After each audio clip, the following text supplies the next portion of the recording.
Aku diciptakan sebagai laki-laki atau perempuan. Lanjut. Tuhan menciptakan manusia sebagai perempuan atau laki-laki. Jadi antara perempuan dan laki-laki bersifat komplementer, artinya saling melengkapi. Perempuan tidak lengkap tanpa laki-laki, dan laki-laki tidak lengkap tanpa perempuan. Jadi antara perempuan dan laki-laki itu harus saling melengkapi. Perempuan dan laki-laki diciptakan sederajat, artinya sama, sejajar dengan perempuan. Tidak ada yang lebih tinggi daripada yang lain, sehingga sejajar namanya. Sebab perempuan diciptakan sebagai penolong bagi laki-laki atau bagi suaminya. Oleh sebab itu, perempuan dan laki-laki itu sederajat, saling melengkapi. Perempuan tidak akan lengkap tanpa laki-laki, laki-laki juga tidak lengkap tanpa perempuan. Maka mereka disebut komplementer, saling melengkapi. Lanjut. Aku sebagai perempuan dan laki-laki. Perempuan atau laki-laki adalah anugerah Allah. Jadi perempuan juga dari Allah, laki-laki itu juga anugerah Allah. Tapi perempuan dan laki-laki itu memiliki keunikan diri.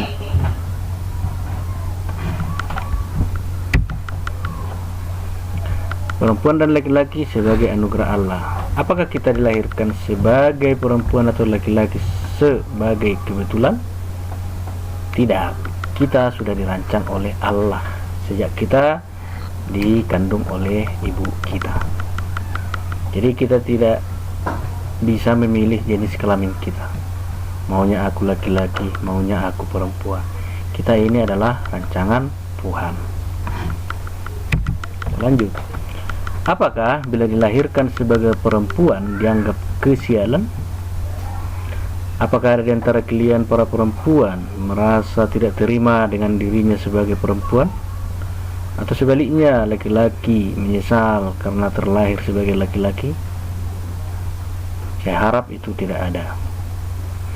Pandangan tersebut, kalau ada yang merasa sial menjadi perempuan, merasa sial menjadi laki-laki, itu adalah pandangan yang keliru. Terlahir sebagai perempuan ataupun laki-laki sama-sama tidak ada hubungannya dengan beruntung atau sial. Karena kita itu, baik laki-laki maupun perempuan, adalah anugerah dari Tuhan.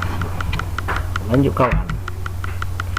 Kalau kita baca kitab suci, ya, Kejadian 1 ayat 26 sampai 27, di sana diceritakan Allah menciptakan manusia laki-laki dan perempuan menurut citranya, menurut gambarnya, menurut gambar Allah. Perempuan diciptakan Allah untuk menjadi penolong laki-laki atau suaminya. Laki-laki diciptakan Allah untuk menjadi pelindung dan menghidupi perempuan atau istrinya. Karena sering dikatakan laki-laki atau bapak itu adalah menjadi tulang punggung dari keluarga. Laki-laki dan perempuan diciptakan sebagai teman hidup, partner, pasangan hidup. Mereka saling membutuhkan, saling tergantung, saling mengisi. Ya, jadi pekerjaan itu harus dipikul sama. Laki-laki tentunya bisa bekerja, lalu istri memasak, sehingga ketika bapak itu lapar, si ibu yang pandai memasak itu bisa memakan sajian yang dibuat oleh istri. Kan laki-laki tidak bisa makan kalau tidak ada istri yang menyediakannya. Lalu perempuan tidak memasak karena tidak ada laki-laki yang mencari nafkah untuk dimasak. Jadi saling melengkapi. Tugas atau panggilan kita terlahir sebagai perempuan atau laki-laki. Apa tugas kita? Pertama adalah mewartakan kasih dan kebaikannya, kebaikan Allah kepada orang-orang di sekitar kita, dengan menyumbangkan segala bakat, minat, talenta kita, dengan segala keterbatasan, perasaan dan jiwa dan raga. Ya, sebagai laki-laki dan perempuan kita dipanggil untuk mewartakan kasih, baik lewat bakat kita, perkataan kita, minat kita, dan talenta kita kepada masyarakat di sekitar kita. Lanjut. Apa yang menjadi keunikan diri perempuan dan laki-laki? Tentu kalau kita amati fisik kita bedakan dengan perempuan, atau perempuan membedakan fisiknya dengan laki-laki, tentu sangat-sangat berbeda. Keunikan dalam hal biologis atau fisik, misalnya laki-laki itu wajahnya ganteng, ya, tubuhnya tinggi, suaranya besar atau ngebas besar, suara bass, ya. Lalu perempuan wajahnya cantik, kulitnya halus, suaranya sopran, lebih halus dari suara perempuan. Keunikan dalam hal psikologi ataupun kejiwaan, misalnya laki-laki lebih ekstrovert, artinya keluar, ya, rasional atau nalar. Laki-laki sering menggunakan pikiran dalam bertindak, ya, sedangkan perempuan lebih introvert, masuk ke dalam, ya, artinya menggunakan perasaan lebih peka, suka lebih mendetail. Keunikan dalam hal kemampuan, misalnya kecerdasan musikal, kecerdasan gerak, kecerdasan bahasa, kecerdasan seni, kecerdasan alam. Nah, jadi perempuan dan laki-laki mempunyai keunikan tersendiri, dan tujuannya adalah supaya saling melengkapi. Bagaimana ajaran gereja? Ajaran gereja mengatakan seperti ini: tiap manusia, apakah ia pria atau wanita, harus mengakui dan menerima seksualitasnya. Tahu seksualitas? Seksualitas itu artinya ciri sebagai perempuan, ciri sebagai laki-laki, ya, keseluruhan ciri fisik dan psikologis. Itulah seksualitasnya. Ini tertulis dalam Katekismus Gereja Katolik nomor 2333, KGK nomor 233.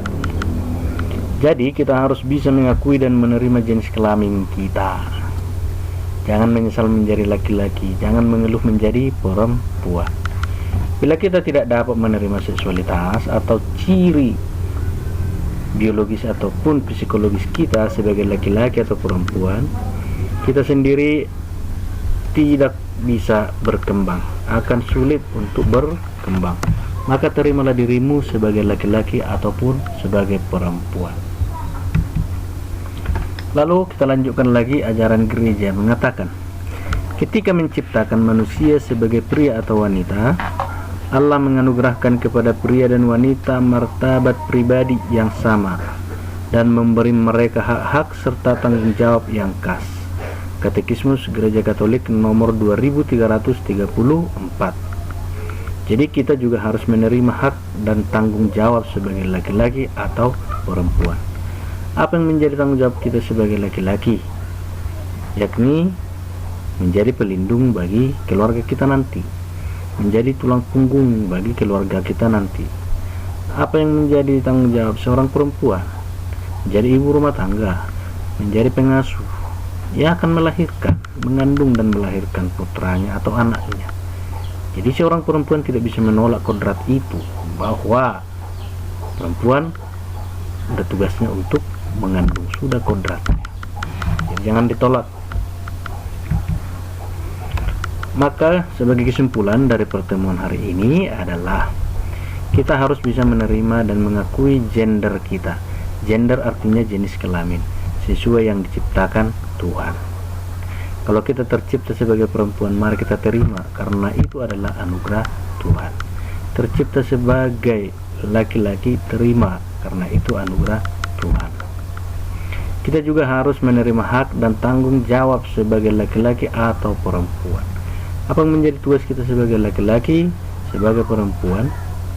Maka mari kita jalankan supaya kita sungguh-sungguh menjadi laki-laki sejati dan juga perempuan yang sejati. Kita harus mensyukuri atas kelahiran kita sebagai laki-laki atau perempuan. Kita harus bersyukur. Kita harus menerima diri kita. Syukuri kamu menjadi laki-laki, syukuri kamu menjadi seorang perempuan. Nah, bisa nanti dibaca dalam bukunya halaman 41 sampai dengan 58 dalam buku paket. Oke, demikian pertemuan untuk pagi ini. Silakan dibaca, diulang-ulangi lagi.